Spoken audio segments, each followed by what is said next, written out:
Family Guy has been on the air for more than 20 years. In that time, the show has stepped on more toes than almost any cartoon in television history. An episode about abortion was kept off the network and has never aired at home. An episode built on a Jewish stereotype sat hidden on a shelf for 3 full years. An episode with a terrorism gag was pulled after a real bombing only weeks later. An episode about a war hero father drew a long fight with a major gay rights group. A cheerful musical number about a girl with a disability brought the fury of a former vice presidential candidate. Tonight, this video walks slowly through 10 chapters of controversy, the jokes that aged badly, and the storms each one caused. You can listen with your eyes closed. You can fall asleep at any point, and the video will keep going. Welcome to Red Umbrella. If you enjoy long, calm breakdowns like this, the subscribe button helps the channel a lot. The show that was built to offend. There is a particular kind of quiet that settles over a living room late on a Sunday night, long after the big game has ended and most of the house has already drifted off towards sleep. Back in the cold last days of January 1999, that quiet was exactly where a brand new cartoon first found its audience. The Super Bowl had just wrapped up. Millions of people were still half awake, still sunk into their couches, still letting the television run because nobody wanted to be the first to reach for the remote. And into that soft, tired hour came a show almost no one had heard of, made by a young man almost no one could name, carrying a sense of humor that the television world was not quite prepared for. The young man was Seth MacFarlane, and the show was Family Guy. He was in his 20s, fresh out of animation work on other people's cartoons, and he had managed to convince a major network to hand him a Sunday night slot right after the most watched broadcast of the year. That kind of launch is the sort of thing a network gives to a sure bet. Family Guy was not a sure bet. It was an experiment, and from the very first minutes, the experiment announced exactly what it intended to be. To understand why the earliest jokes matter so much, it helps to slow down and remember what animated television looked like at the time. The Simpsons had already spent a decade proving that a cartoon could be sharp, satirical, and aimed at grown adults rather than only at children. King of the Hill was offering a quieter, more grounded kind of comedy. Adult animation was a real category, but it still carried certain unspoken limits. There were lines most shows did not cross, subjects most writers stepped around, and a general understanding that even a bold cartoon would pull back before things got truly uncomfortable. Family Guy arrived with no interest in pulling back. The discomfort was the entire point. The tool that made this possible was the cutaway gag, and it deserves a careful look because so much of what aged poorly was delivered through it. A cutaway works like this. A character says a simple line in the middle of an ordinary conversation. Something like a remark that a moment reminds them of an earlier time. The screen then jumps away from the kitchen or the living room into a completely separate little scene, a joke that lasts only a few seconds before snapping back to where the story actually lives. The cutaway has no consequences for the plot. It exists purely to land a punchline and vanish. That structure turned out to be a remarkably efficient machine for offense, because it let the writers reach for any subject in the world, attach a joke to it, and then walk away before anyone could ask why the joke existed at all. MacFarlane and his early writing staff used that machine the way a child uses a new toy on the first afternoon they own it, with energy, with delight, and without much thought about who might be standing nearby. The series, by the account of many who have written about it since, was founded on shock value and on jokes built to be intentionally offensive. That was not an accusation made by critics years later. That was the stated design. The goal was to find the most uncomfortable possible angle on a topic and present it with a straight face, as though nothing unusual were happening at all. The pilot episode, titled Death Has a Shadow, set the tone within its opening stretch. The plot is small and ordinary. Peter Griffin wants permission from his wife Lois to attend a stag party, and Lois is reluctant because Peter has a habit of getting embarrassingly drunk. To remind him of this, she brings up the time he got drunk at church during Holy Communion. The show then cuts away to that memory. In it, Peter takes the communion wine, finds himself impressed by how strong it tastes, and turns to the priest to ask whether the wine is truly the blood of Christ. The priest confirms that it is. Peter then responds with a line marveling at how the man must have spent every single hour of every day completely drunk. The joke treats one of the most sacred moments in Christian worship as nothing more than a setup for a punchline about alcohol. For many Christian viewers at the time, and for a great many more in the years since, the gag reads as casually disrespectful in a way that has only grown sharper as audiences have become more attentive to religious sensitivity. That same first season carried another moment that has aged into real awkwardness, one tied to a serious film about a deadly disease. In the gag, Peter and Lois walk past a movie theater showing the film film Philadelphia, the acclaimed drama starring Tom Hanks and Denzel Washington about a lawyer living with HIV and facing discrimination because of it. The audience inside the theater is moved to tears by the film's themes around AIDS and around the treatment of gay men. Peter does not understand the heavy mood at all. When the character on screen reveals that he is sick, Peter bursts into laughter while everyone around him stares in confusion and disgust. The joke positions the most painful part of a film about suffering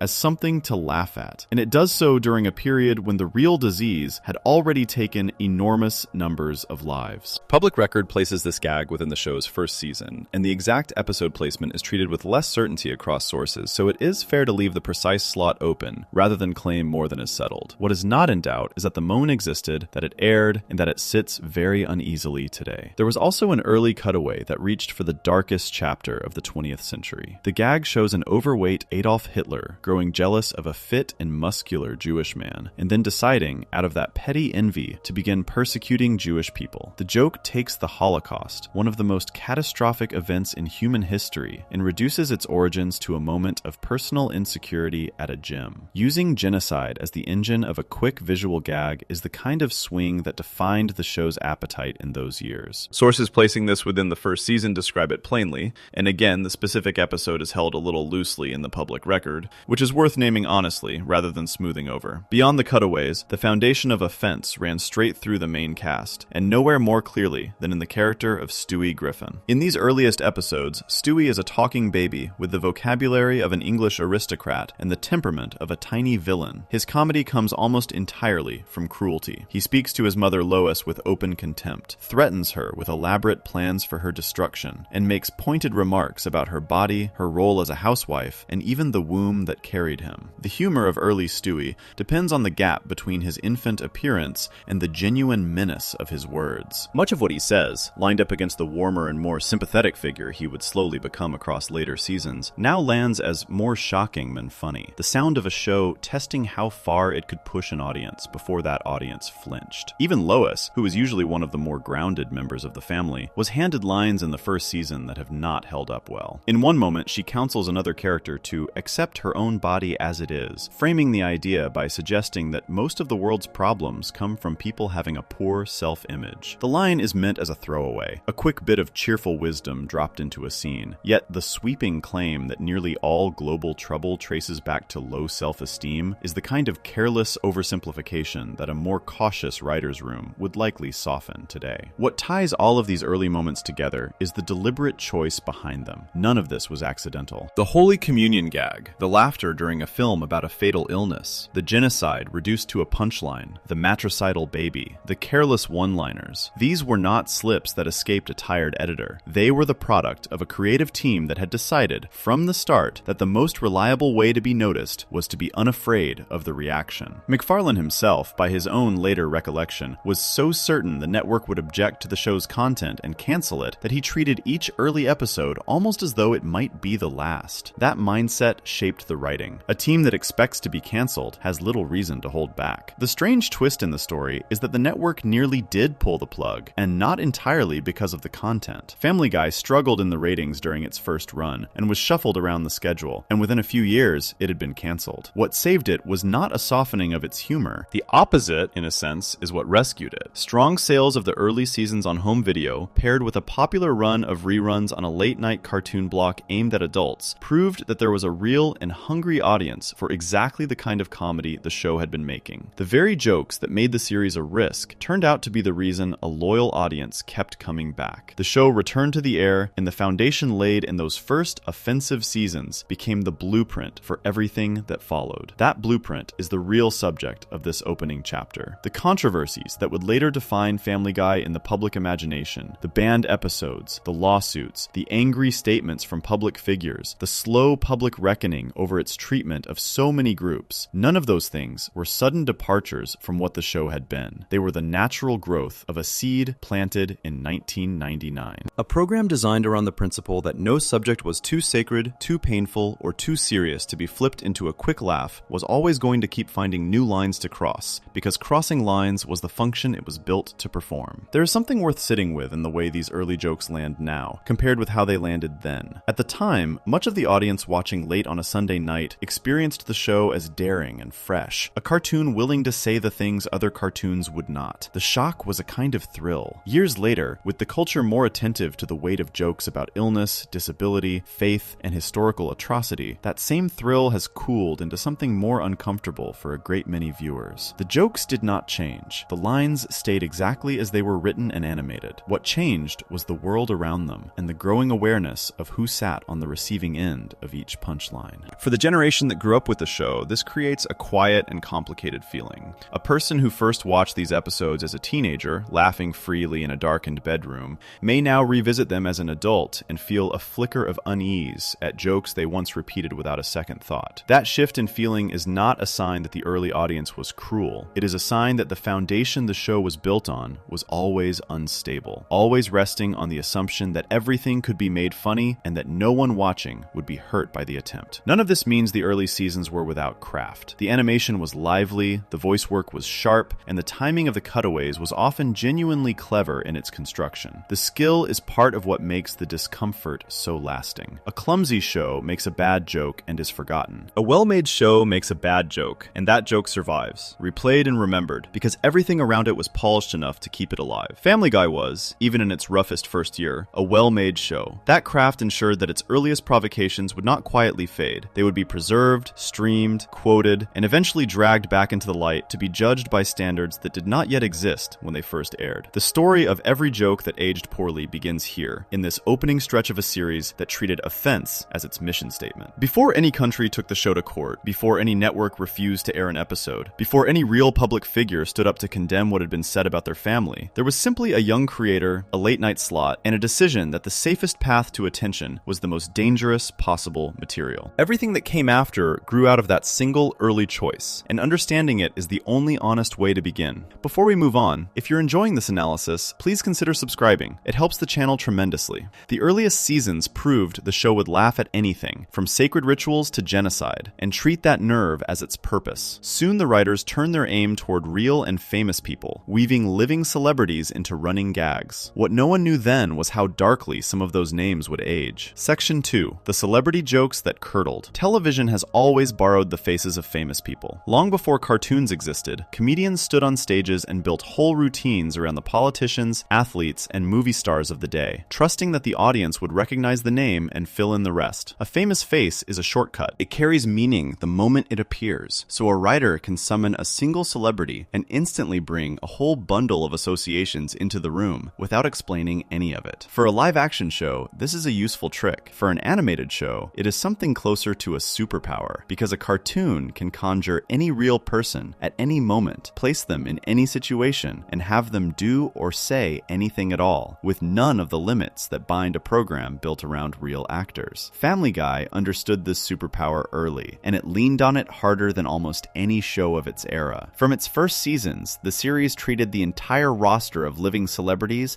as a kind of open prop closet. A real singer might wander into a cutaway. A real actor might appear as the butt of a quick gag. A real public figure might be referenced in a single line that flew past so fast that only the most attentive viewer would catch it. The writers seemed to delight in this. They built a comedy that assumed the audience was paying close attention to the news, to the gossip, to the quiet rumors that circulated through Hollywood, and they rewarded that attention with jokes that only fully landed for the people already in the know. In the moment, this approach felt clever and current. A cartoon that name-dropped the biggest stars of the week felt alive, plugged into the same conversations its audience was having. The trouble with building comedy out of living people, though, is that living people keep living. Their stories continue long after the joke has aired. A name that once carried warmth and laughter can, over time, come to carry something far heavier, and when that happens, every old joke attached to that name shifts beneath the surface. The punchline stays frozen exactly as it was written, while the meaning underneath it transforms into something the writers never intended and could not have foreseen. That slow curdling is the subject of this chapter. No single example illustrates the danger better than the show's long relationship with the comedian Bill Cosby. To understand why the Cosby material aged the way it did, it helps to remember who Cosby was during the years Family Guy first reached for him. For decades, he had been one of the most beloved entertainers in America. He was widely known as a wholesome father figure, the gentle and wise dad at the center of an enormously popular popular family sitcom, a man whose public image was built almost entirely on warmth, decency, and clean humor. His face was a symbol of trust. When a cartoon wanted to invoke the idea of a kindly, slightly old-fashioned authority, his was a natural name to reach for. The second season of Family Guy, by the account of those who have studied the show closely, contains numerous references and jokes built around Cosby. At the time, these gags read as affectionate ribbing of a comedy legend, the sort of gentle mockery that famous people often accept as a sign of their own importance. The jokes traded on his familiar voice, his familiar manner, his familiar place in the culture as a trusted elder. Nothing about them seemed dangerous. They were small, quick, and harmless. The kind of material a writer's room produces without a second thought because the target appears to be beyond reproach. Then the ground moved. Beginning in the middle of the next decade, a wave of accusations emerged against Cosby, with dozens of women coming forward to describe being drugged and assaulted by him over the course of many years. The accusations built into one of the most significant scandals in the history of American entertainment. Cosby was eventually charged, brought to trial, and in 2018 convicted of aggravated indecent assault, for which he was sentenced to prison. Some years later, in 2021, the highest court in Pennsylvania overturned that conviction on the grounds of a legal agreement that had been violated during the case, and he was released from prison. Whatever the final legal outcome, the public image of the kindly father figure had been shattered beyond any hope of repair. The warm and trusted face that the cartoon had once played with so casually had become, for most of the public, a symbol of something dark and predatory. What this transformation did to the old Family Guy jokes is quietly remarkable. The gags themselves never changed. The same lines, the same impressions, the same references sit there in the early seasons exactly as they were recorded. Yet, a person watching those seasons today cannot help but see them differently. A reference that once felt like a fond nod to a comedy icon now arrives with a chill, because the audience now knows what was hidden behind the warm public face. The joke has not aged in the ordinary sense of becoming dated or unfunny. The joke has curdled, soured into something the writers never wrote, because the real story of the real man kept moving after the cartoon had frozen its version of him in place. The Cosby material reveals one path by which a celebrity joke goes bad, the path where a beloved figure is later exposed and the old affectionate humor turns queasy. There is a second path, and the show walked that one as well. Sometimes, the danger is not that a joke about a good man curdles, but that a show chooses to make light of a man already drenched in suspicion, and the discomfort comes not from a later revelation, but from the decision to joke about him at all. The clearest example of this second path is the show's treatment of O.J. Simpson. For anyone who lived through the 1990s, the name O.J. Simpson needs almost no introduction. Once a celebrated football star and a familiar face from movies and commercials, he became, in 1994 and 1995, the center of the most heavily watched criminal trial in American history. He stood accused of murdering his former wife, Nicole Brown Simpson, and her friend, Ron Goldman. The trial gripped the entire country for months. In the end, he was acquitted in the criminal case, a verdict that split the nation, and was later found responsible for the deaths in a separate civil trial that held him liable for the wrongful deaths of both victims. In the years that followed, he remained one of the most infamous figures in the culture, a man widely believed by much of the public to have gotten away with murder. Family Guy, true to its habit of reaching for the most charged possible subject, eventually built an entire episode around him. In the 7th season, in an episode titled The Juice is Loose, Peter discovers that he won a contest years earlier whose prize is a day spent in the company of O.J. Simpson.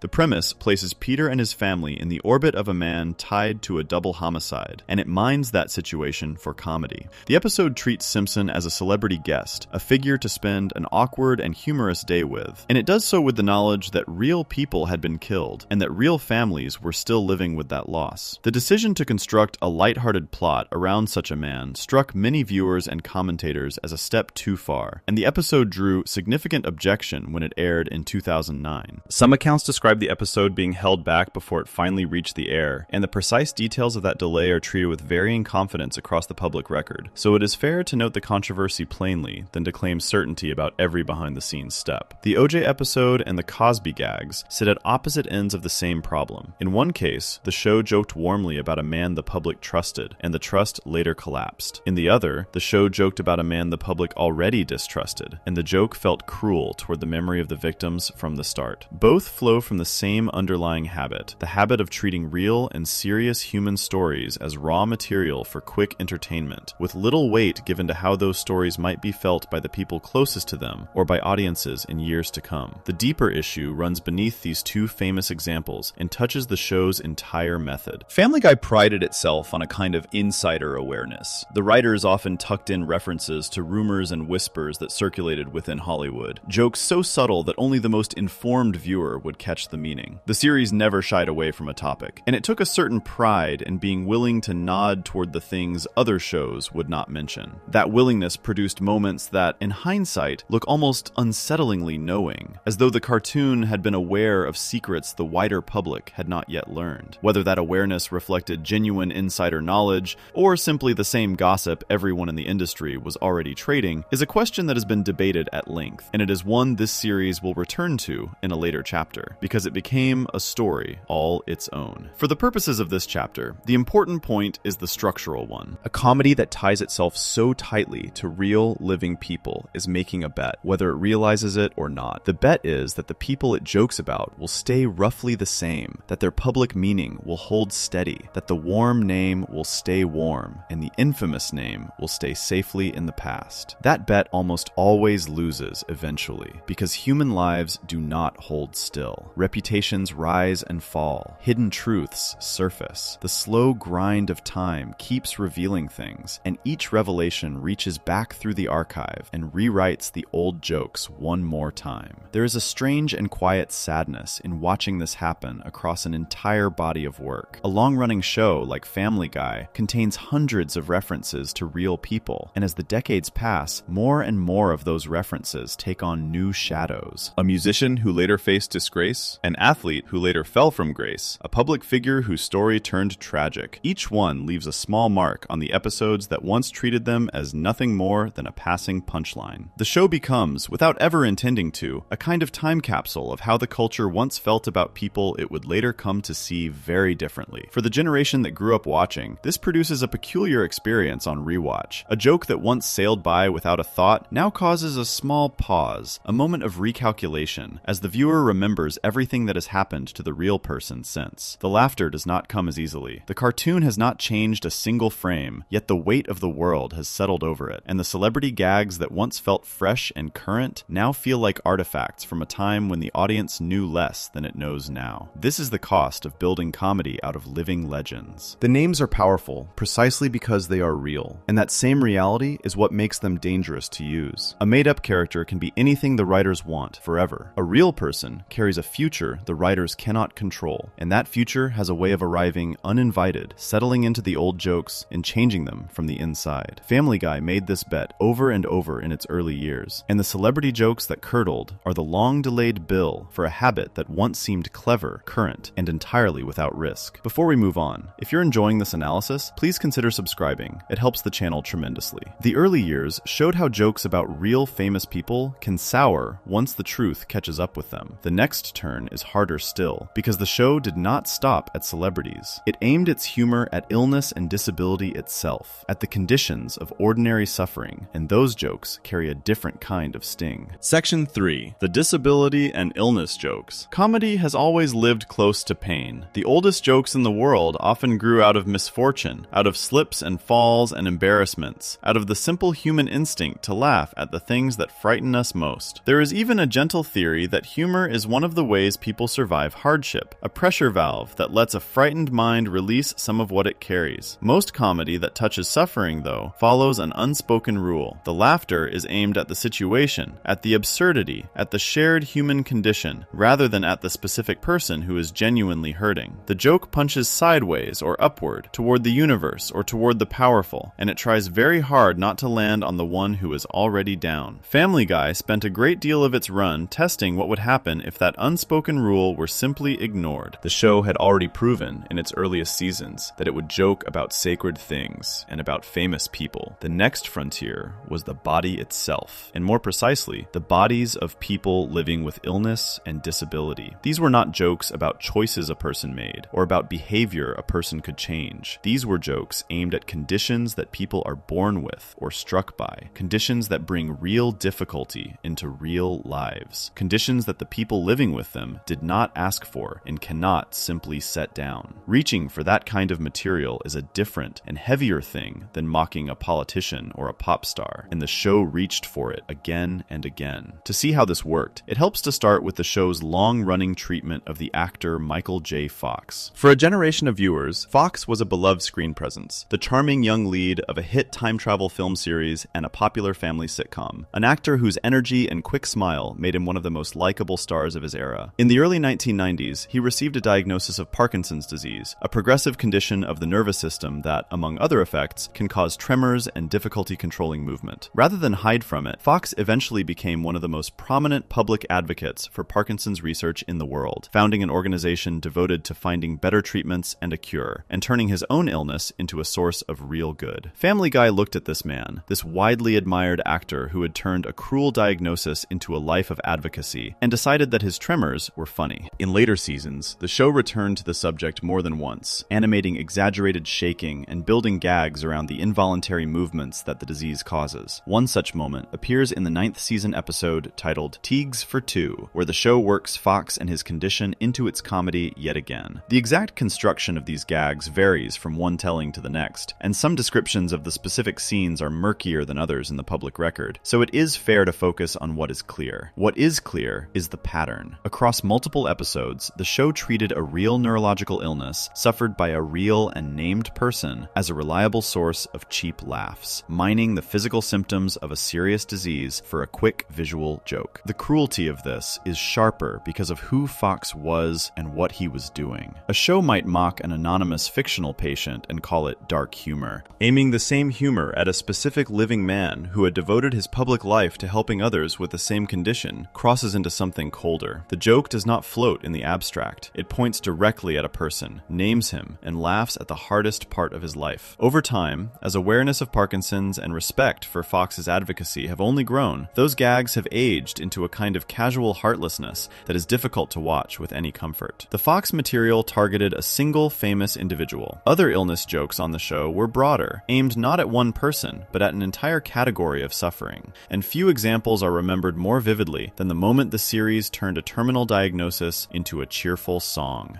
The episode is from the 4th season, titled The Cleveland Loretta Quagmire, and the setup is grimly simple. A man lies in a hospital bed, gravely ill. Rather than deliver the devastating news to him in a quiet and human way, the show has Peter arrive with a full barbershop quartet, 4 men in matching outfits who proceed to sing and dance around the patient's bed in a bright, jaunty, upbeat number whose sole purpose is to inform him that he has AIDS. The joke lives entirely in the contrast. The melody is light and happy, the kind of tune meant for celebration, and the lyrics carry the heaviest possible message, the announcement of a disease that, especially in the years the show came up through, was widely associated with suffering and death. The gag treats one of the most frightening moments a person can experience, the receiving of a fatal diagnosis, as the occasion for a peppy musical performance. For viewers who had lived through the worst years of the AIDS crisis, who had lost friends and family to the illness, who remembered the fear and the grief and the stigma that surrounded it, the number landed not as edgy fun, but as a mockery of real and recent pain. The song became one of the show's most frequently criticized moments, and watchdog groups that monitored television content named the series for material like this on many occasions over the years. The illness jokes were difficult enough. The disability jokes carried their own weight, and the most discussed of them all arrived in the 8th season, on a Valentine's Day broadcast, in an episode titled Extra Large Medium. The plot involves the Griffin's son, Chris, going on a date with a girl named Ellen, who has Down syndrome. In the lead up to the date, the baby of the family, Stewie, launches into a long and elaborate musical number devoted entirely to the subject of dating a girl with Down syndrome, a song built around her condition and the various things that, in the show's framing, set her apart. The number is staged with the full energy of a big production piece, lavished with the kind of care the show usually reserved for its proudest moments. The decision to build a show-stopping song around a young person's intellectual disability was, predictably, explosive. It drew condemnation from a former governor and national political figure whose own child has Down syndrome, and it drew criticism from organizations devoted to protecting families from harmful television content. That larger storm of reaction became a story so significant in its own right that it deserves and will receive a full chapter later in this series, so the focus here stays on the joke itself rather than on the firestorm it set off. What matters in this chapter is the choice the writers made, the choice to take a real condition that affects real children and families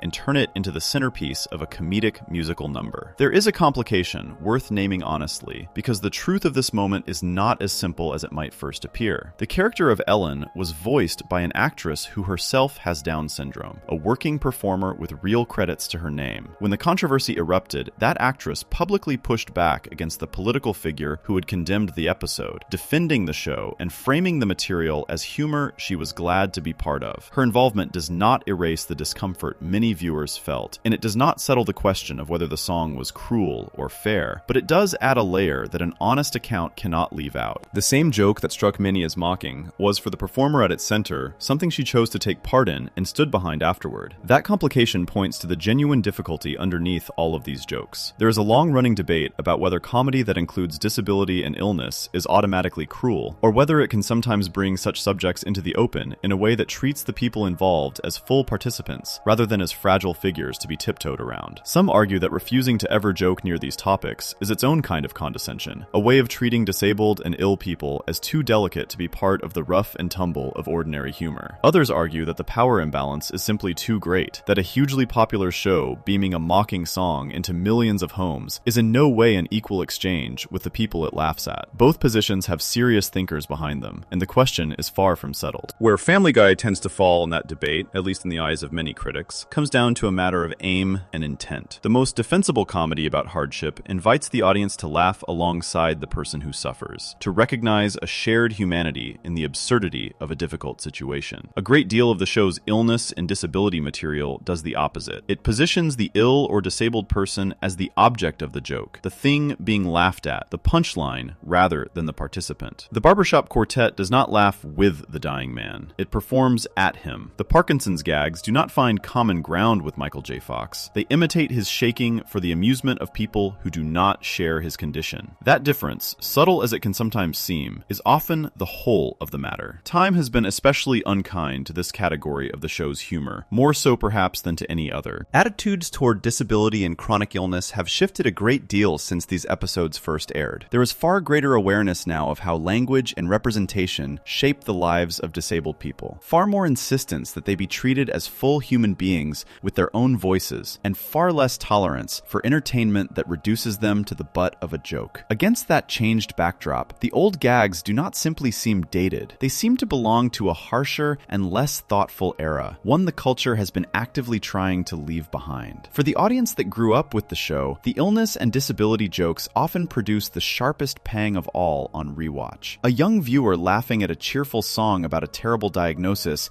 may not have fully understood at the time what that diagnosis meant to the people who received it in real life. Years later, having perhaps watched a loved one face serious illness, or having come to know someone living with a disability, that same viewer may find the old laughter impossible to summon. The joke that once seemed harmlessly outrageous reveals itself as something that was always aimed at people who were already carrying more than their share. None of this is to claim that every joke about a body or an illness is beyond the reach of comedy. Comedy has touched these subjects with grace in many hands across many years. The difficulty with Family Guy's version is the consistency of its aim, the way it returned to illness and disability not as territory to be handled with care, but as a reliable well of shock, drawing from it whenever a quick and outrageous laugh was needed. That habit, repeated across seasons, built a body of material that has aged into one of the most uncomfortable corners of the entire show, a corner where the laughter came at the expense of people who deserved, more than anyone, to be spared. Before we move on, if you're enjoying this analysis, please consider subscribing. It helps the channel tremendously. The show treated illness and disability as a well to draw from, laughing at conditions that real people never chose to carry. From there, the humor turned toward identity itself, toward who people are and who they love and what they believe. Those jokes would draw some of the loudest objections the series ever faced. Section 4. The identity jokes. Some jokes are about what a person does. A clumsy fall, a foolish decision, a moment of vanity that the world quickly punishes. These are the safe and ancient targets of comedy, because the person being laughed at could, in theory, have chosen differently. Other jokes are about what a person is, their faith, the people they love, the gender they know themselves to be, the body and background they were born into. These are not choices made on a given afternoon. They sit at the core of a person, the deepest part of who they understand themselves to be. Comedy that aims at this second kind of target is playing a far more dangerous game, because the laughter is no longer aimed at a mistake, it is aimed at an identity, and identities do not wash off. Family Guy spent much of its run playing exactly that dangerous game, and the jokes it built around identity drew some of the loudest and most sustained objections of its entire history. The show liked to describe itself, through its creators and its defenders, as an equal opportunity Community Offender, a program that mocked everyone without favor and therefore, by its own logic, mocked no one in particular. That defense has a certain neat appeal. The trouble is that mockery does not land equally on everyone. A joke aimed at a powerful and comfortable group glances off. The same kind of joke aimed at a group that has spent generations fighting for basic acceptance lands with far greater force because it presses on a wound the wider culture has spent a long time inflicting. The show's identity humor, viewed across the years, kept pressing on exactly those wounds. The clearest place to begin is with the show's long relationship with jokes about gay people, because that relationship ran from the very first seasons to the show's own later admission that something had to change. For years, a steady stream of the show's humor treated being gay as inherently funny, as a punchline that needed no further setup. The mere suggestion that a male character might be attracted to other men was often presented as the entire joke, the implication alone expected to draw a laugh. The baby of the family, Stewie, became a particular vessel for this. His character carried a long-running undercurrent of coded gay jokes, a steady drip of hints and innuendo played for comedy, with his sexuality treated as a source of nervous laughter rather than as an ordinary fact of a person's life. In the early years, much of the audience absorbed this without protest, because the surrounding culture still treated gay identity as fair game in a way that has since fallen away. As acceptance grew, as more people came out and lived openly, as the simple humanity of gay lives became harder to ignore, the old jokes began to look less like daring comedy and more like the casual cruelty of a less kind time. The show that had built so many laughs on the supposed absurdity of being gay eventually found itself out of step with an audience that no longer found the premise funny, and that growing distance set the stage for a later reckoning that this series will examine in full when it reaches the show's own response to its aging. If the gay jokes accumulated slowly across many small moments, the show's treatment of gender identity arrived in one concentrated and heavily criticized package. The episode appears in the 8th season and is titled Quagmire's Dad. The story introduces the father of the neighbor Glenn Quagmire, a character first presented under the name Dan. Over the course of the episode, this character comes out as a transgender woman, undergoes gender confirmation surgery, and takes the name Ida. The show frames this journey in large part through a stream of jokes built on confusion and discomfort, with much of the early humor resting on the suggestion that the character might simply be a gay man, treated as something shameful to be uncovered. The part of the episode that drew the sharpest condemnation comes near its end. The family dog, Brian, who is written across the series as a sophisticated and worldly figure, meets Ida without knowing who she is and ends up sleeping with her. When he later learns that she is a transgender woman, the show depicts him reacting with prolonged, violent, retching sickness, a drawn-out gag of vomiting presented as the natural and understandable response to the discovery. The message buried in that punchline is difficult to miss. It frames the very existence of a transgender woman as a kind of revolting trick played on an unsuspecting man, a deception so disgusting that the only honest reaction is to be physically sick. That framing draws on one of the oldest and most harmful ideas aimed at transgender people, the idea that they are deceivers whose true selves are a source of horror. The episode provoked immediate and forceful criticism from advocates for transgender and gay people, who saw in it not edgy comedy, but a cruel restatement of the very prejudices that made transgender lives dangerous in the real world. The advocacy organization that monitors media portrayals of the gay and transgender community condemned the episode, pointing to the vomiting gag in particular as a moment that reinforced contempt rather than challenging it. In the years since, as understanding of transgender people has deepened, and as the harm of these old tropes has become far better recognized, Quagmire's Dad has aged into one of the show's most indefensible episodes. A half hour that took a person's deepest sense of self and turned it into a punchline about disgust. From sexuality and gender, the show's identity humor reached into religion and ethnicity. And here too, it produced material that has worn badly. The most pointed example involving Muslim identity arrives in the 11th season, in an episode titled Turban Cowboy. The plot has Peter befriend a Muslim man named Mahmoud, and the two of them grow close very quickly, forming the kind of easy friendship the show often builds between Peter and a new acquaintance. The warmth curdles by the show's design when Peter discovers that his new friend is a religious extremist involved in plotting violence, and Peter finds himself pulled toward the edge of a terrorist scheme before the story resolves. The episode leans on the broad and damaging stereotype that links Muslim identity with terrorism, the assumption that a friendly Muslim man is likely hiding violent intentions beneath the surface. That stereotype has done enormous real-world harm,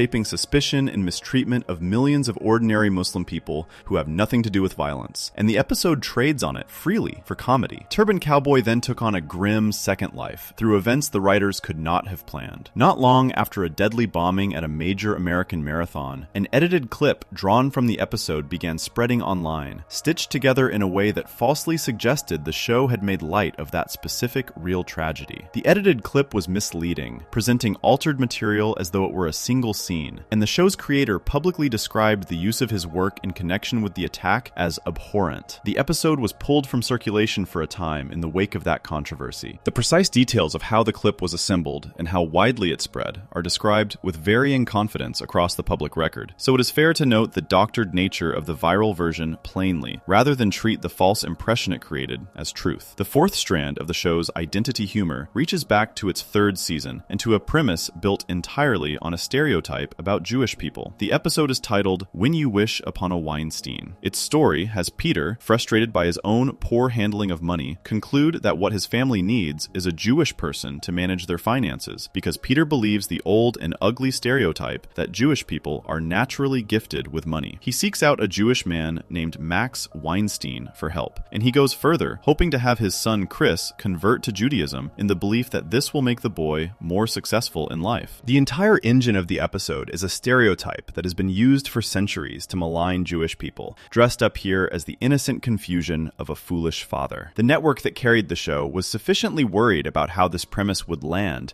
that it held the episode back rather than air it as scheduled, fearing it would be received as anti-Semitic. The episode eventually reached audiences through other channels and at a later date, and the full story of that broadcast struggle, along with a separate legal battle that grew out of a song within the episode, will be told in the chapters of this series devoted to the show's bans and its lawsuits. For the purposes of this chapter, what matters is the choice to build a half hour of comedy on the back of one of the most enduring prejudices in human history, and to do so with the confidence that the audience would understand the show was only playing. That confidence sits at the heart of the show's entire approach to identity, and it is worth examining honestly. The defenders of this kind of humor argue that the show is mocking the prejudice rather than endorsing it, that by putting a stereotype in the mouth of a foolish character like Peter, the writers are inviting the audience to laugh at the bigotry itself. There is a real tradition of comedy that works this way, that holds up ugly ideas to ridicule by voicing them through ridiculous people. The difficulty is that satire of this kind only works if the audience clearly understands that the prejudice is the target. When the joke is staged so that the stereotype itself is the source of the laugh, when the humor depends on the audience finding the gay implication funny, or the transgender reveal disgusting, or the Muslim friend secretly dangerous, the supposed satire collapses, and what remains is simply the prejudice, repeated for amusement. Critics of the show have long argued that this is precisely where so much of its identity humor lands, on the wrong side of that line, with the stereotype doing the comedic work rather than being exposed by it. Defenders insist the opposite, that the show is too obviously absurd to be taken as a genuine endorsement of anything. The debate has never fully resolved, and it is one of the more interesting open questions about the entire series, because reasonable people who watch the same scene can come away with opposite readings of what the joke was actually doing. What is far less debatable is how this material has aged. The culture's understanding of identity has shifted dramatically across the years the show has been on the air. Gay people have moved from the margins toward the mainstream of public life. Transgender people have become far more visible and have won far more recognition of their dignity. Awareness of religious and ethnic prejudice has sharpened, and tolerance for jokes that trade on such prejudice has narrowed. Against that changed world, the show's identity jokes do not read as the harmless provocations they were once received as. They read as evidence of an era when the deepest parts of a person's self were treated as open territory for a quick laugh, and when the people on the receiving end were expected to take the joke and stay quiet. For the generation raised on the show, the identity jokes can be the hardest of all to reconcile, because so many of those viewers have since come to know and love people who belong to the very groups the show mocked. A person who once laughed at a coded gay joke as a teenager may now have a gay friend, a transgender sibling, a Muslim coworker, a Jewish partner, and the old laughter becomes impossible to summon in the presence of that real human connection. The joke that once felt like daring fun reveals itself as something that was always aimed at someone real, someone who deserved to be seen as a full person rather than as the setup for a punchline. The show's eventual acknowledgement that some of this had to change, the slow slow and public admission that the world and its own views had moved, is a story that belongs to the later chapters of this series. The chapters concerned with how the show reacted to its own aging. The identity jokes themselves, though, stand as some of the clearest proof that a comedy built on the principle that nothing is off limits will, given enough time, find itself holding a great deal of material that the world has decided should have been off limits all along. Before we move on, if you're enjoying this analysis, please consider subscribing. It helps the channel tremendously.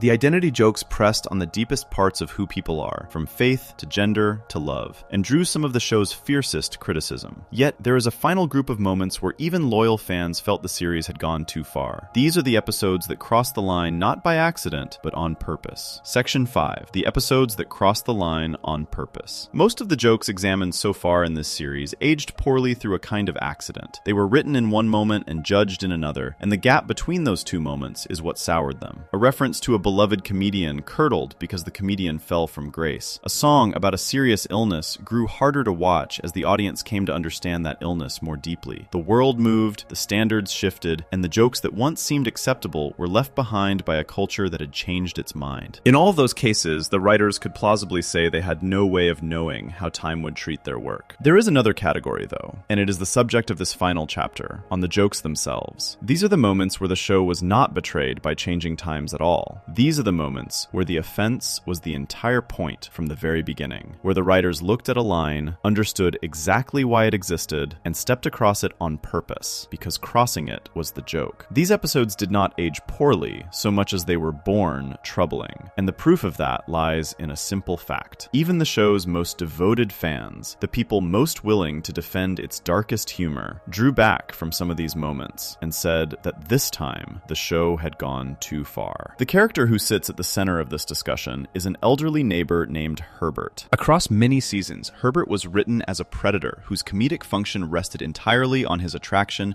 to the Griffin's son Chris, a teenage boy. The show returned to this premise again and again, treating an old man's predatory interest in a child as a reliable source of laughs, a running gag woven through episode after episode. The very existence of the character has long been one of the most uncomfortable elements of the series for many viewers, because it asks the audience to find humor in the threat of harm to a child, a subject that sits about as far outside the bounds of acceptable comedy as any subject can. In the 17th season, in an episode titled Con Eris, the show pushed this premise about as far as it would ever go. The episode builds an entire storyline around Herbert's predatory attention, shifting his focus and turning the situation into a plot rather than a passing gag. By the account of those who follow the show closely, this episode reached a point where even long-time hardened fans, people accustomed to the show's appetite for the grotesque, felt that a clear line had been crossed. The discomfort was no longer the pleasurable kind that edgy comedy is supposed to produce. It had become the genuine kind, the kind that makes a person want to look away from the screen entirely. When a show built on the principle of going too far manages to lose even the audience that came specifically for transgression, that is a meaningful signal about how dark the material has become. The Herbert episodes reveal one way the show deliberately courted discomfort, through a character whose entire purpose was unsettling. A second example shows the show extending its appetite for transgression outward toward another beloved television family, in a moment so charged that the network removed it from the version most people saw. The moment grew out of the show's relationship with The Simpsons, the long-running animated series that helped make adult cartoons possible in the first place. During one Family Guy episode, in a gag styled like a promotional bumper for the rival show, The Simpsons matriarch Marge appears, and the Family Guy character Quagmire, a figure written across the series as a relentless sexual aggressor, attacks and forces her to the ground. The gag continues to a point where Quagmire goes on to kill the entire Simpson family. The joke was extreme enough that it was cut from the broadcast version, surviving only on home releases and certain reruns. According to some accounts, the creative team behind The Simpsons was furious that Family Guy had gone ahead and produced the gag at all, and the precise nature of that reaction is described with differing levels of certainty across the public record,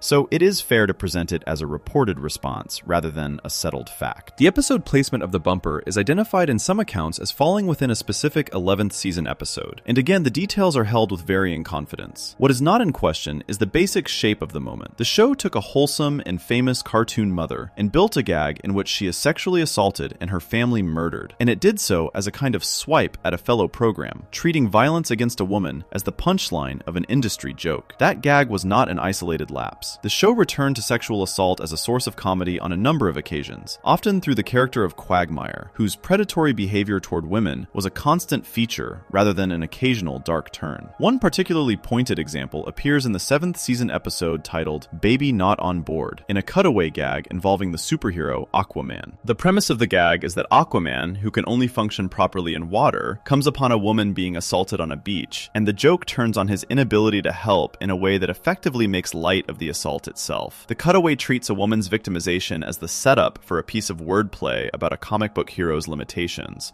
and in doing so, it joins the long line of moments where the show reached for sexual violence simply because it was shocking and available. The pattern across these examples is worth naming clearly because it separates them from the jokes discussed in earlier chapters. The Cosby references curdled because of events no one could have predicted. The illness songs grew harder to bear as understanding deepened. The identity jokes drew on prejudices the culture was still in the process of rejecting. The Herbert storylines, the Marge gag, and the assault cutaways are different in kind. There was no future event required to make them troubling. They were troubling on the day they were written, in the room where they were pitched, by any standard that existed then or exists now. The writers understood that child predation, sexual assault, and the murder of a cartoon family were not ordinary comedic territory. The understanding was the engine of the joke. The thrill the show was selling was the thrill of watching a program do the thing that everyone knew it was not supposed to do. There is a long and serious debate about whether comedy of this kind has any defense, and an honest account has to acknowledge both sides. Defenders of extreme transgressive humor argue that comedy serves an important function precisely when it refuses to treat any subject as sacred, that the willingness to joke about the worst things in the world is a form of fearlessness, and that an audience choosing to watch a show famous for going too far has effectively agreed to the terms of the experience. By this view, the show is not victimizing anyone. It is performing transgression for an audience that came specifically for transgression, and the targets, being either fictional characters or absurd exaggerations, are not real people being harmed. The opposing view holds that some subjects carry too much real-world weight to be handled this casually, that jokes about child predation and sexual assault do not float harmlessly in a fictional space, but instead make light of harms that real people suffer every day. By this view, treating these subjects as routine comedic material has a coarsening effect, teaching an audience to greet the worst forms of human cruelty with a reflexive laugh, rather than with the seriousness they deserve. The fact that even committed fans recoiled from the Herbert storyline suggests that this concern is not merely the worry of outsiders who never liked the show. It is a line that the show's own audience could feel, a point at which the pleasure of transgression gave way to simple unease. The show itself, on rare occasions, seemed dimly aware that it had built a great deal of its comedy on cruelty. The clearest instance involves the long-suffering daughter of the family, Meg, who spent years as the household's designated target, mocked and dismissed and mistreated by her own family as a constant running joke. In a 10th season episode titled Seahorse Seashell Party, Meg finally turns on her family and confronts them about how badly they have always treated her, delivering a pointed accounting of the abuse she has endured. For a moment, the show appeared to hold up a mirror to its own habit, to acknowledge that the relentless punishment of Meg had been a kind of casual cruelty all along. The acknowledgement did not last. The family quickly returned to its old patterns, and Meg returned to her old role, suggesting that the show could recognize its own meanness without ever quite deciding to abandon it. That brief flicker of self-awareness points to something true about the entire category of these deliberately transgressive moments. The show was not unaware of what it was doing. It understood the lines it was crossing, understood why those lines existed, and made the choice to cross them anyway, sometimes pausing just long enough to wink at the audience about its own audacity. The offense was never accidental. It was the product, the thing the show was offering, the reason a certain segment of the audience tuned in week after week. For that audience, the discomfort was a feature, a sign that the show was still willing to do what nothing else on television would do. The difficulty, viewed from a distance,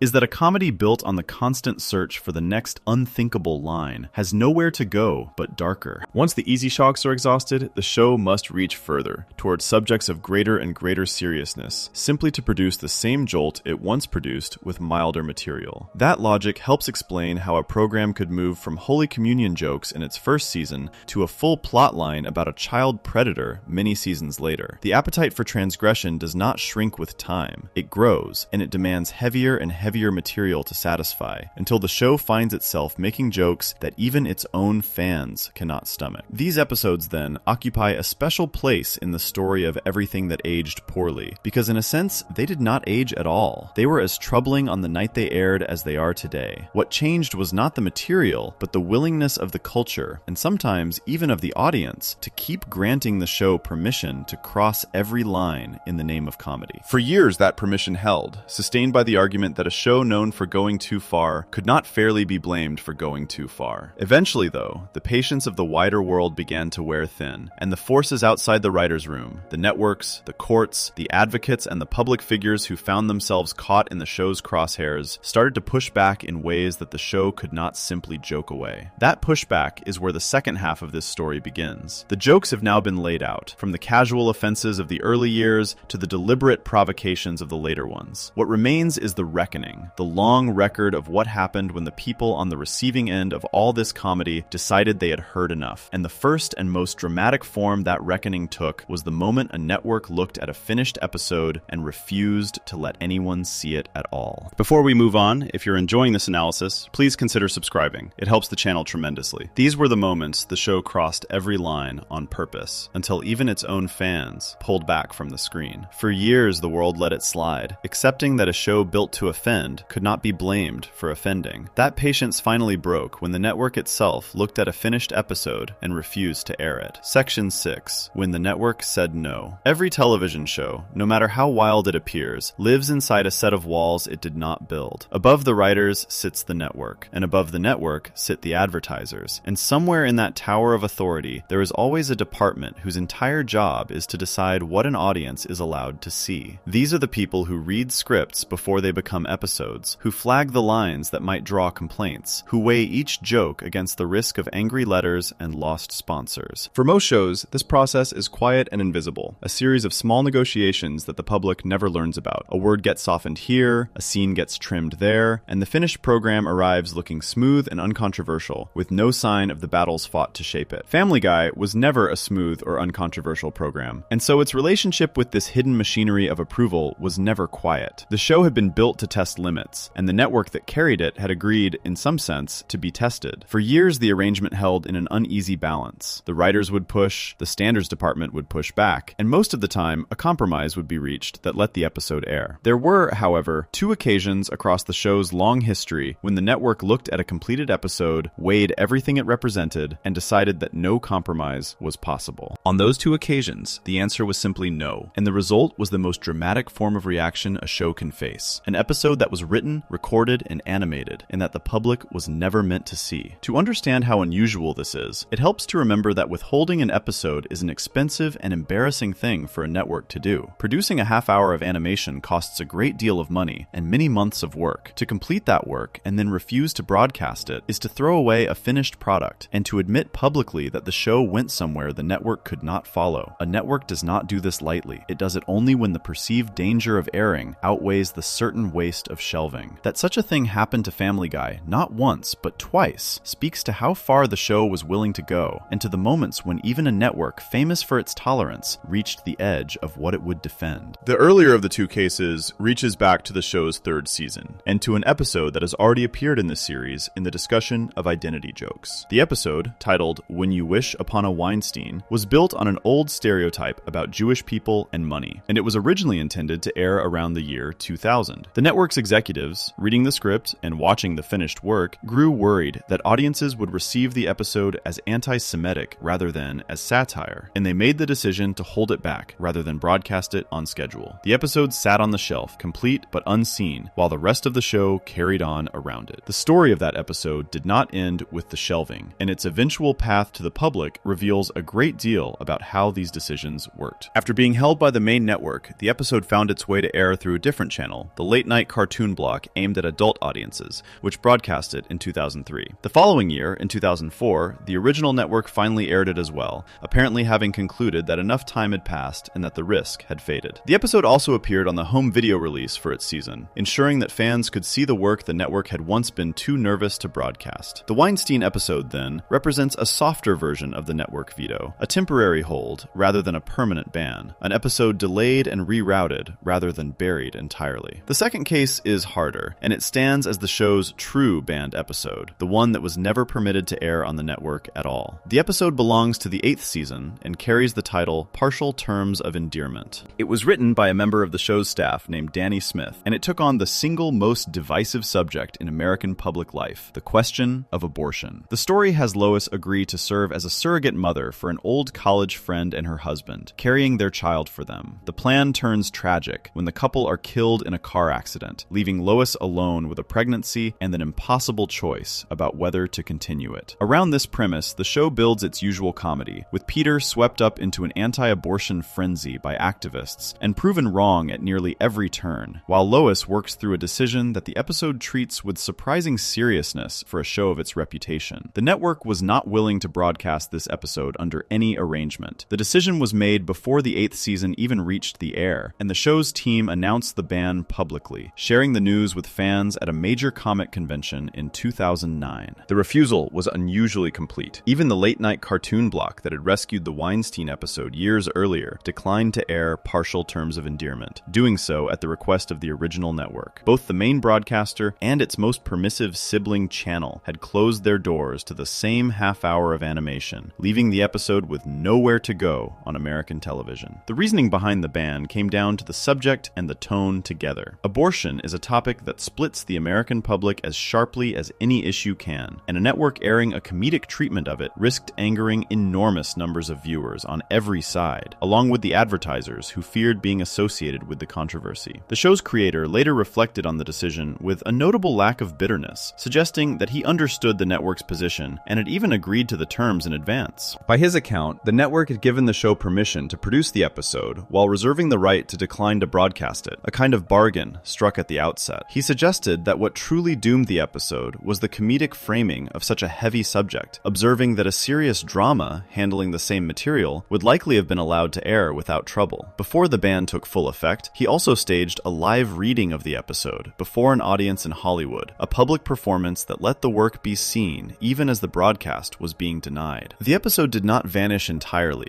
and the ways it survived are part of what makes the story so striking. Across the ocean, in the United Kingdom, a major British broadcaster had no such hesitation. It aired Partial Terms of Endearment in its ordinary late evening slot, treating it as a normal episode of the show, and it reached around 1 million homes in that single airing while drawing largely positive reviews from British critics. The same episode that one country's network found too dangerous to broadcast was, in another country, simply a well-received installment of a popular cartoon. The contrast lays bare how much these decisions depend on the particular fears and pressures of a particular market, rather than on anything fixed in the episode itself. Within the United States, the episode found its only home on physical media, released on the home video collection for its season, so that fans willing to seek it out could finally watch it. For years afterward, as the rest of the series became widely available through streaming, this one episode remained absent from the service that carried everything else, a single gap in an otherwise complete library. A person scrolling through hundreds of available episodes would find this one quietly missing, present on a disc gathering dust but withheld from the easy stream that delivered all the others. Streaming libraries do shift over time, and the precise availability of the episode may have changed in ways that are not fully settled, so it is fair to describe the long stretch of its absence rather than claim certainty about its status at every moment since. There is a deep irony buried in this whole chapter, and it is worth sitting with. Family Guy had spent years building a reputation as the show that would say anything, the program with no limits, the comedy that feared nothing. That reputation was central to its identity and to the loyalty of its fans. And yet the same show carried within its history a hidden episode, a piece of work too dangerous for its own home network to broadcast, locked away on physical media like a secret. The show that prided itself on having no boundaries had, in fact, discovered exactly where the boundary lay. And the boundary was drawn not by the writers, but by the people who signed the checks and answered to the advertisers. The two banned episodes also reveal something about the difference between offending an audience and offending a network. Most of the jokes examined earlier in this series offended viewers, drawing complaints and criticism, and growing more uncomfortable with the passage of time. But a viewer's complaint, however heartfelt, arrives after the fact. The episode has already aired, the joke has already been told, and all the offended viewer can do is object to something that already exists in the world. The network veto is different in nature because it acts before the fact. It reaches into the process and stops the work from ever reaching the public at all. It is the one form of reality reaction that can make a piece of comedy disappear before anyone outside the studio has had the chance to laugh or to wince. For the show, these moments functioned in a curious double way. On one level, a banned episode is a defeat, a public admission that the show overreached and that its corporate parent refused to stand behind it. On another level, a banned episode is a badge of honor, a proof of the show's daring that fans could point to as evidence that the program really was as fearless as it claimed. The very fact of the ban became part of the legend, a story fans told one another, a hidden episode to be hunted down and watched, precisely because the network had said it could not be seen. The censorship that was meant to contain the show ended up adding to its mystique. What the network veto could not do was settle the larger question of whether the show had gone too far. A network's decision is a business decision, shaped by fears about advertisers and ratings and complaints, and it carries no real verdict about right and wrong. To find moments where outside forces tried to render that kind of judgment, where the objection went beyond a quiet shelving and became a public fight, the story has to move beyond the network's internal walls. It has to follow the show into the places where its critics did not merely change a channel or pull an episode, but stood up, organized themselves, and in one remarkable instance, carried their grievance all the way into a court of law. Before we move on, if you're enjoying this analysis, please consider subscribing. It helps the channel tremendously. The network drew its line by quietly burying the episodes it could not defend, keeping its objections inside the studio walls. The next wave of pushback came from outside those walls entirely, from organized groups and even from a courtroom. The show was about to learn what happens when offended people stop changing the channel and start filing complaints. Section 7. Lawsuits and Organized Backlash. A network can make an episode disappear with a quiet decision behind closed doors, but the public has other tools when it feels wronged by a piece of comedy, and those tools are louder and slower and far more visible. A person who feels insulted can write letters. A group of people who share that feeling can organize, pool their anger, and direct it at the advertisers and regulators who hold power over a show. And a person whose name, face, song, or creation has been used without permission can do something more dramatic still. They can hire lawyers and walk into a courtroom, asking a judge to declare that the show went beyond what the law allows. Each of these responses played out against Family Guy over the years, and together they form a record of what happened when offended people refused to simply change the channel. The show was unusually exposed to legal trouble because of the very thing that made it distinctive. Its humor depended heavily on borrowing from the wider culture, on summoning real songs, real characters, and real celebrities, and bending them toward comedy. A program that invents everything from scratch has little to fear from copyright law. A program that constantly reaches for the recognizable property of others is, by its nature, walking close to a line that the law watches carefully. The writers borrowed a famous tune here, a beloved character there, a celebrity's signature gesture somewhere else, and each of those borrowings carried the small risk that the owner would object and that the objection would land in front of a judge. The legal idea that protected the show in these moments is the principle known as fair use, and the particular corner of it that mattered most was the protection granted to parody. The law has long recognized that comedy and commentary sometimes need to make use of existing works in order to poke fun at them, and that forbidding this entirely would do real damage to free expression. A parody is allowed to borrow from the thing it mocks, within limits, precisely because mocking it is the point. The trouble is that the boundaries of this protection are not always clear, and whether a given joke counts as protected parody or as simple theft is exactly the kind of question that ends up being fought out in court. Family Guy found itself on the receiving end of that fight more than once. The most famous of these legal battles involved one of the most respected figures in American comedy, Carol Burnett. For decades, Burnett had been a beloved entertainer, the host of a long-running variety program celebrated for its warmth and its skill. And among her best-known creations was a gentle character called the Charwoman, a humble cleaning woman who became a kind of signature for her. Burnett had built that character with care over many years, and she guarded her image and her legacy closely, as a performer who had spent a lifetime earning the public's affection. In a fourth-season episode that aired in April of 2006, titled Peterotica, Family Guy reached for Burnett's creation in a way that she found deeply offensive. The scene has Peter and his friends entering an adult bookstore, and when Peter remarks that the shop is cleaner than he expected, one of his companions explains that this is because Carol Burnett works there part-time as a janitor. An animated version of the Charwoman then appears, mopping the floor of the pornographic store, while a modified version of Burnett's familiar theme music plays in the background. The joke placed her cherished character, and by extension Burnett herself, in a crude and degrading degrading setting, and it did so without ever asking her permission. Burnett did not let it pass. In early 2007, she filed suit against the studio behind the show, seeking damages reported in most accounts at around $2 million,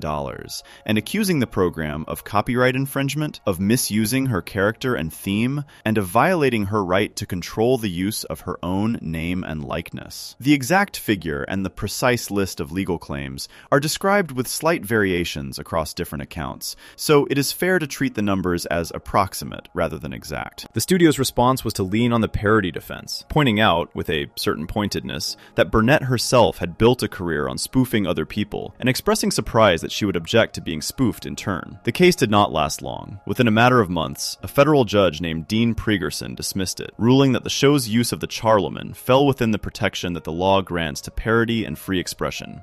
The judge acknowledged, in a notably human passage, that seeing her treasured character debased and her family dragged into such a crude joke was a painful thing for Burnett, and he did not pretend otherwise. But he held that hurt feelings, however genuine, do not by themselves create a legal claim, and that the law in a free society must give wide room to comedy that mocks public figures, even when that comedy is tasteless. Burnett had lost. The show had won. And the larger lesson was that the courthouse, for all its power, would not easily be used to punish the program for the content of its jokes. A second legal battle reached back to the anti-Semitism-themed episode discussed earlier in this series, the one the network had been so reluctant to air. Within that episode sat a musical number, a song built as a clear imitation of a famous and wholesome tune long associated with a beloved animated film. The company that owned the rights to that original song objected to the imitation and took the matter to court, arguing that the show had infringed on its property. The case landed before a federal judge named Deborah Batts, who issued her ruling in 2009. She found in favor of the show. In her analysis, the parody version and the original song were strikingly different in their words and their tone, different enough that no reasonable listener would confuse the two or mistake one for the other. She reasoned that imitating the original for comedic effect was permissible, and she made a particularly interesting observation about why. The original tune had spent decades drawing benefit from its association with wholesome and magical things, building up exactly the kind of pure and lofty reputation that makes a song beloved. And it was precisely that lofty, pure reputation, she suggested, that made the song a natural and fair target for parodists seeking to puncture it. The very wholesomeness that gave the song its value was what opened it up to ridicule. Once again, the show walked out of court victorious, its method of borrowing and twisting protected by the law's broad shelter for parody. These courtroom victories reveal something important about the limits of using the legal system against comedy. The law, at least in this tradition, is built to protect even offensive and crude expression, on the theory that a free society cannot survive if courts begin policing jokes for good taste. A person who is wounded by a joke about themselves will find again and again that the courthouse offers little remedy, because the same freedom that lets a comedian mock the powerful also lets a cartoon mock a beloved entertainer. Each time the show won one of these cases, it grew a little more confident that the legal route would not be the thing that brought it down, and that confidence fed directly back into its willingness to keep reaching for whatever and whomever it pleased. If the courtroom proved to be a dead end for the show's critics, the path of organized public pressure offered a different and more sustained kind of opposition. The most persistent force here was an advocacy organization devoted to protecting families from what it saw as harmful television content,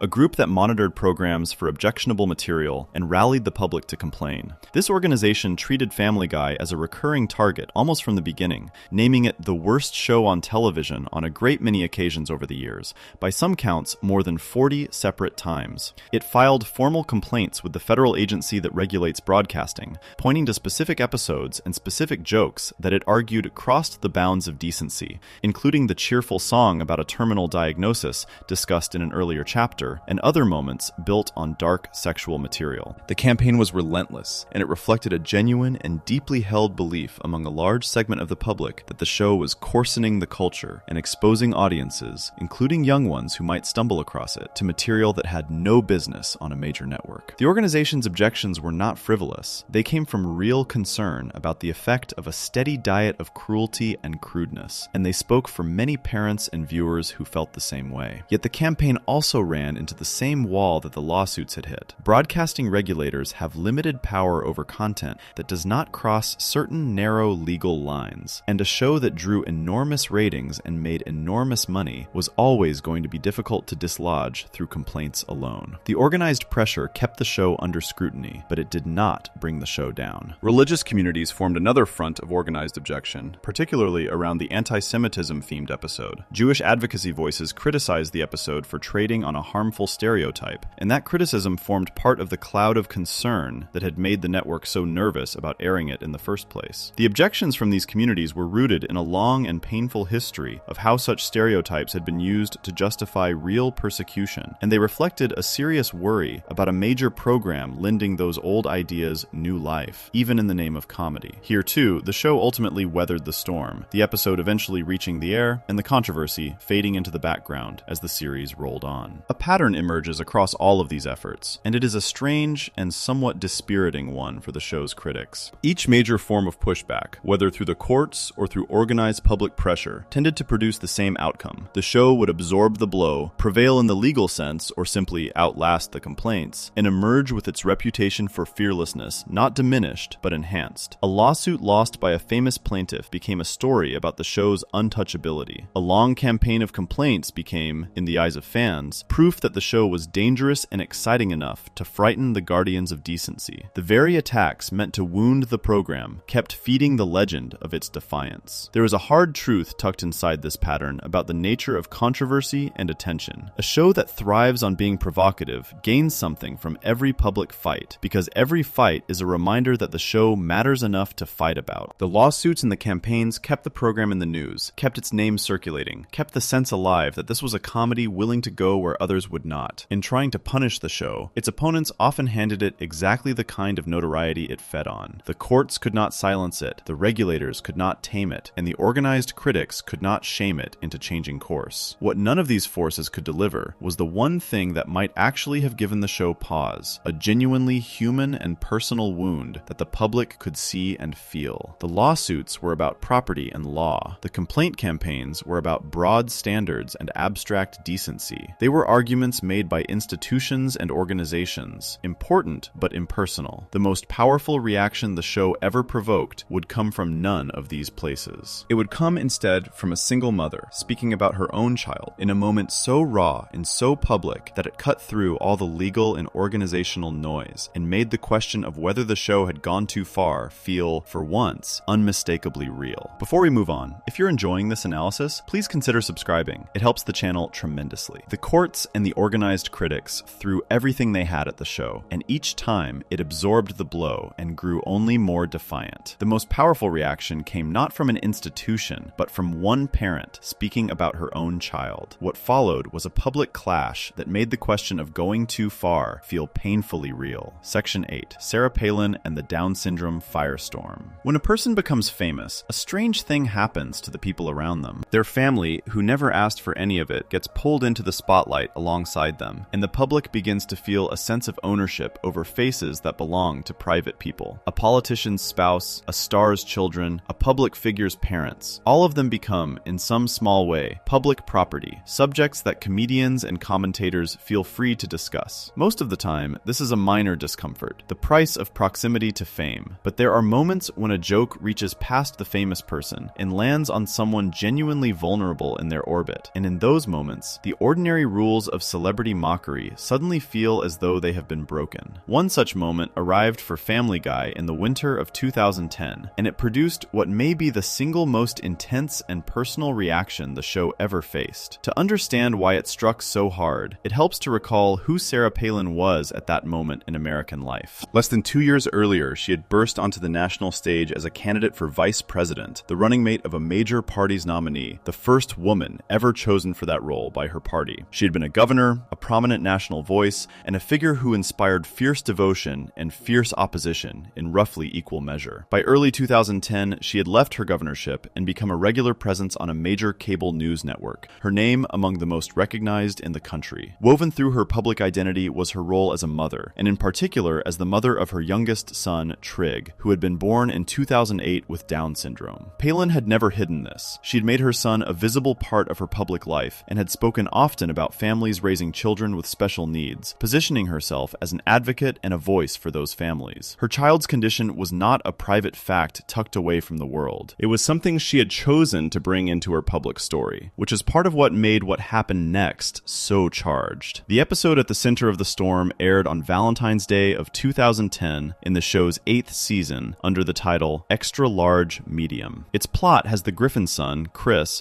go on a date with a young woman named Ellen who has Down syndrome. At one point in the date, Chris asks Ellen about her family, and she explains that her father is an accountant and that her mother is the former governor of Alaska. For anyone watching in 2010, the reference was unmistakable. The former governor of Alaska was Sarah Palin, and the joke pointed directly at her, drawing a line between the fictional young woman with Down syndrome and Palin's own real son who shared that condition. The episode also contained the elaborate musical number devoted to dating a girl with Down syndrome that was discussed in an earlier chapter, so the whole half hour was already steeped in the subject before the pointed reference to Palin even arrived. There was a layer of irony in the situation that did not escape notice at the time. The broadcast network that aired the episode and the cable news network where Palin worked were owned by the same parent company, controlled by the same powerful media figure. The conservative news channel that would soon broadcast Palin's outrage was, in a corporate sense, a sibling of the very network that had just aired the joke about her family. The same media empire was, in effect, both delivering the insult and providing the platform for the response, a tangle that observers found difficult to ignore. Palin's reaction was swift and deeply personal. She voiced her anger publicly, including through social media and through the news network where she appeared, describing the episode as a cruel blow aimed at families like her own. She framed the show's writers as heartless, as people who would mock a vulnerable child for the sake of a cheap laugh, and her objection carried the unmistakable weight of a mother defending her son. Members of her family added their own voices to the criticism, expressing the same hurt and the same anger. This was not a music publisher protecting a song, or an organization defending broad standards of decency. This was a parent saying, in effect, that a hugely popular television program had laughed at her child, and the rawness of that claim gave it a power that no lawsuit or complaint campaign had ever managed. For a moment, it seemed like a clear story, a sympathetic mother on one side and a callous cartoon on the other. And then, the story complicated itself in a way that almost no one had anticipated, through the voice of the one person whose perspective had been strangely absent from the debate. The character of Ellen, the young woman with Down syndrome at the heart of the episode, had been voiced by an actress named Andrea Faye Friedman, and Andrea Faye Friedman herself has Down syndrome. She was a working performer, a woman who had appeared in other television productions over the years, and she had lent her own voice and her own experience to the very character that Palin found so offensive. Friedman did not stay quiet, and when she spoke, she did not side with Palin. In a public response, she pushed back firmly against the former governor's outrage. She suggested that Palin simply lacked a sense of humor, and that the line about being the daughter of the former governor of Alaska had been written as sarcasm, a joke she herself had found funny. She spoke about having been raised by parents who taught her to laugh and to live a normal life, and she drew a sharp contrast between that upbringing and the way she felt Palin treated her own son. In her sharpest remark, she suggested that her own mother had never carried her around like a loaf of bread, the way Palin, in Friedman's view, carried her son in public to win sympathy and votes. The accusation was pointed and personal, and it turned the whole conflict on its head. Here was a woman who actually lived with Down syndrome, telling a mother of a child with Down syndrome that the joke was fine, and that the real problem lay in how Palin used her own son. The intervention shattered any simple reading of the controversy. Palin had spoken as a parent on behalf of people with Down syndrome, and now a person with Down syndrome had stepped forward to reject that representation entirely, insisting that she was perfectly capable of speaking for herself and that she had chosen to take part in the joke. The question of who had the right to be offended and on whose behalf suddenly became impossibly tangled. A debate that had seemed to be about a cruel show mocking a vulnerable child had become a debate about whether a non-disabled mother could claim to speak for all people with a condition that she did not herself have, while an adult who did have that condition was telling her she had it wrong. The show's own people entered the fray as well. The series' creator addressed the controversy in a televised interview with a prominent late-night interviewer, defending the episode and pointing in particular to the decision to cast an actress who genuinely had Down syndrome in the role. From that angle, the episode could be framed as a form of inclusion, a rare instance of a disabled performer being given real work and a real voice on a major program, rather than as simple mockery. Some accounts describe the creator as going further and granting that Palin's complaint was, in its own way, understandable. well. So the precise shape of his position is described a little differently from one telling to the next, and it is fair to hold that detail loosely. A well-known political talk show host also weighed in on the side of the show, adding another prominent voice to the chorus defending the episode against Palin's condemnation. Not everyone who criticized the episode was a political figure or a public personality. The advocacy organization that had long monitored the show for objectionable content also raised objections to the episode during its original broadcast, adding its institutional voice to the controversy. So the reaction was not coming from a single direction. It came from a politician and her family, from a watchdog group, and it was met by the show's creator, by the actress at its center, and by a famous television host, all pulling in different directions and all claiming, in one way or another, to understand what was right. What makes this episode so revealing, beyond the noise of the famous names involved, is what happened to its reputation once the firestorm settled. Despite the intensity of the controversy, the episode was watched in millions of homes, drawing an audience of well over 6 million, and the critical response to it was largely positive. Reviewers praised its storyline, its dense web of cultural references, and, notably, its portrayal of a person with Down syndrome, the very portrayal that Palin had found so offensive. The episode that had sparked a national argument about cruelty toward the disabled was, by the standards of professional critics and by the verdict of its sizable audience, regarded as a strong and even thoughtful installment of the show. That gap between the heat of the public outrage and the relatively warm reception of the episode itself is part of what makes the whole affair so difficult to sort into simple categories of right and wrong. The deeper reason this reaction mattered more than the lawsuits and the complaint campaigns